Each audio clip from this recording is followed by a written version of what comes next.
दो सांपों की कहानी। बहुत समय पहले की बात है। एक नगर में देवशक्ति नामक राजा रहा करता था। उसके पुत्र के पेट में एक सांप ने अपना डेरा जमा लिया था। पेट में सांप के होने से राजकुमार दिन प्रतिदिन कमजोर होता जा रहा था। यह देख राजा ने कई प्रसिद्ध वैद्य से उसका उपचार कराया, लेकिन राजकुमार के स्वास्थ्य में किसी तरह का सुधार नजर नहीं आ रहा था। राजकुमार के स्वास्थ्य के कारण राजा हमेशा परेशान रहता। यह देखकर एक दिन राजकुमार अपने राज्य से दूर दूसरे राज्य में चला गया और मंदिर में भिखारी की तरह रहने लगा। राजकुमार जिस राज्य में गया था, वहाँ बलि नामक राजा राज्य करता था। उसकी दो जवान बेटियां थीं। दोनों रोज सुबह अपने पिता का आशीर्वाद लेने जाती थीं। एक सुबह दोनों में से एक बेटी ने राजा को प्रणाम करते हुए कहा, महाराज की जय हो, आपकी कृपा से ही संसार में सब सुखी हैं।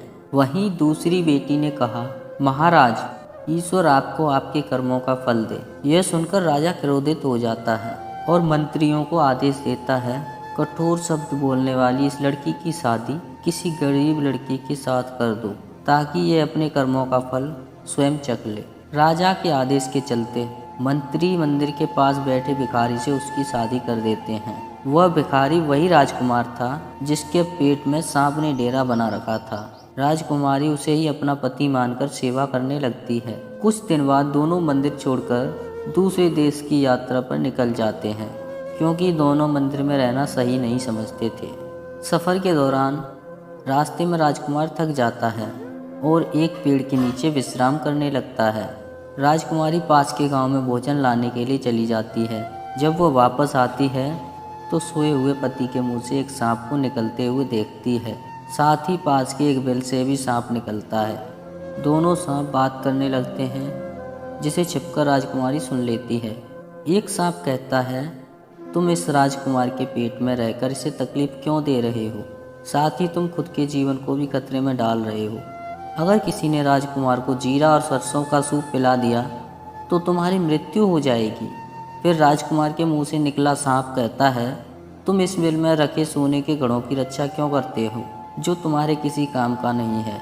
अगर किसी को इन घड़ों के बारे में पता चल गया तो वो बिल में गर्म पानी या गर्म तेल डालकर तुम्हारी जान ले लेगा।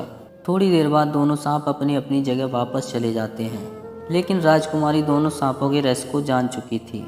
इसलिए राजकुमारी पहले राजकुमार को भोजन के साथ जीरा और सरसों का सूप पिला देती है। इसके कुछ समय बाद राजकुमार ठीक होने लगा। फिर उसके बाद बिल में गर्म पानी और तेल डाल देती है, जिससे दूसरी सांप की मृत्यु हो जाती है। इसके बाद बिल में रखे सोने से भरे घड़े को बाहर निकालकर दोनों अपने शहर लौट जाते हैं। राजा देवशक्ति अपने बेटे और उसकी पत्नी का धूमधाम से स्वागत करता है।